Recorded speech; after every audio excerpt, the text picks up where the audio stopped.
Welcome to the first ever I've Been Playing Too Damn Much, where I spotlight the game that has all of my interest at the moment and explain it in obnoxious detail. By the end of this, you should have a good idea if the game is worth your time.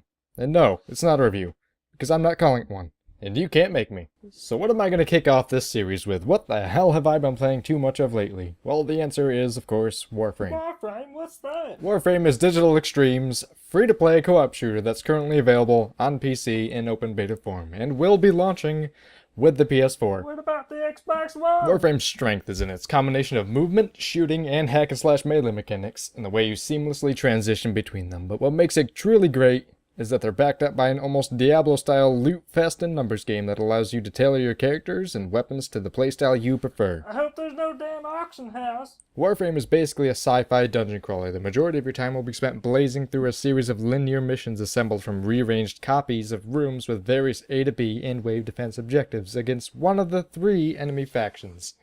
You got your Space Marine clone army, you got your energy-wielding robot army, and of course your required space zombies. All of which have their own quirks, weaknesses, and strength, which is good because you'll be repeating these missions many times for loot and resources to improve your gear. The kids tell me repetition is bad. Now, speaking of gear, I can't think of a shooter that has this big and diverse selection of weapons. We've got assault rifles, we've got sniper rifles, bow and arrow, pistols, revolvers, shotguns, rocket launchers, flamethrowers, machine pistols, energy weapons, throwing knives, and even a damn boomerang. Holy shit, take a breath, man. And because all of this needs to be crafted, it's the kind of thing where you really develop an attachment for your This equipment. rapper right here is called Jesse. You don't exactly find entire weapons laying around in Warframe, oh no. You've got to get yourself some blueprints first. Now, blueprints can be acquired from just all sorts of places, but usually the market is where you'll start. Making it rain. Then depending on what blueprint you got, you're going to have to go gather some resources to actually build the thing. And then once you've got the resources, you're going to have to wait for this thing to build, which can take anywhere from 12 hours to 3 days. 3 days? Fuck that. Now, luckily, if you are the impatient type, you can just pay real money to skip the build times and just get your things right away. Good. But usually those build times are only about 12 hours, 24 hours sometimes. Warframes themselves are the only things that will be about 3 days. It's usually just better to start them and then let them cook overnight. Now let's focus on the free-to-play bit for a minute. Now fortunately, because this is a co-op game, pay-to-win is immediately much less of a concern. But with that said, everything that does affect gameplay can be acquired through normal play, and a lot of the best equipment can't be bought at all. You gotta be in it to win it. When you put money into the game, you're paying for quality of life. You'll be skipping build times or the hours of gameplay required to build that character or weapon. And most importantly, you'll be expanding your inventory space so you never end up selling your favorite gear to make room for new things. Now that's not to say you can't buy power at all. Fucking pay to win. There are special upgrades that rarely pop up in normal play. These items will double the capacity of your equipment's energy, which means more mods for your gear, which means more damage, more abilities, more run speed, extra shields, more health. The power boost from having these can be huge. But without paying for them, you'll have to rely on the alert system to drop them, or get lucky on your daily bonus. And this is not entirely ideal at the moment. Rolling that dice. The alert system is a list of temporary missions that pop up throughout the day with various rewards ranging from just pure credits, blueprints for rare weapons, to those upgrades I was just talking about. The daily login bonus is pretty self-explanatory. You log in, you get a bonus. You log in multiple days in a row, you get a better bonus. It caps out around 7 days. But because it's essentially a slot machine, you can get stuck with just crap rewards for days. It's almost like they want you to pay money or something.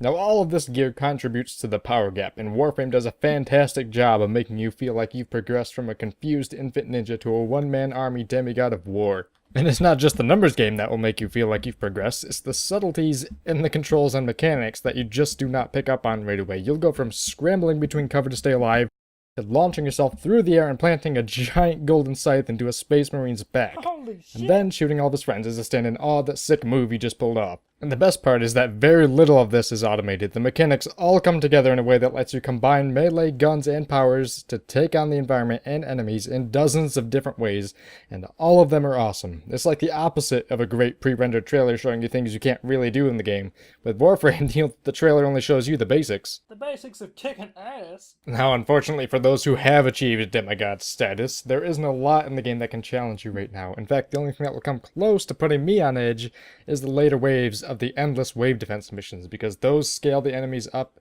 as you go along, but those can take upwards of like half an hour to become challenging for me.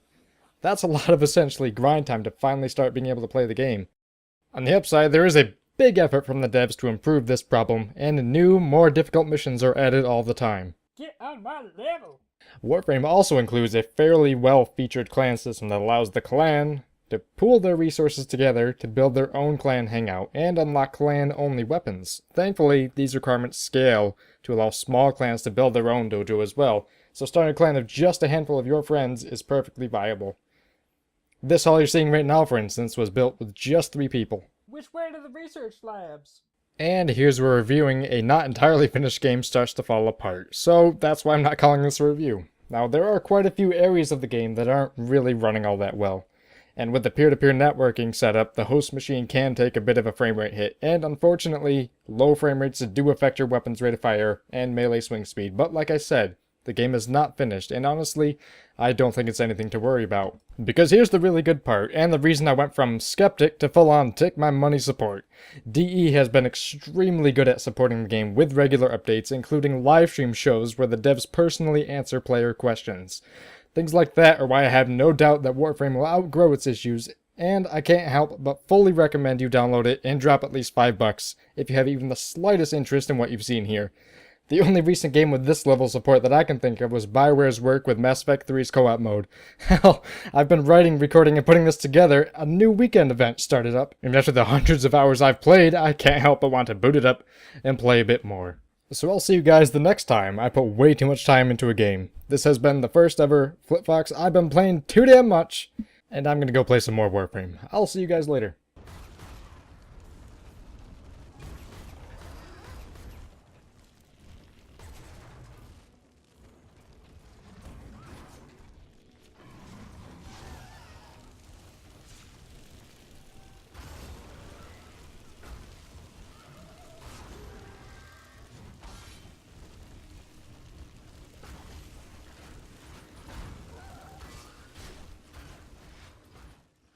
So, seriously, about that Xbox One version?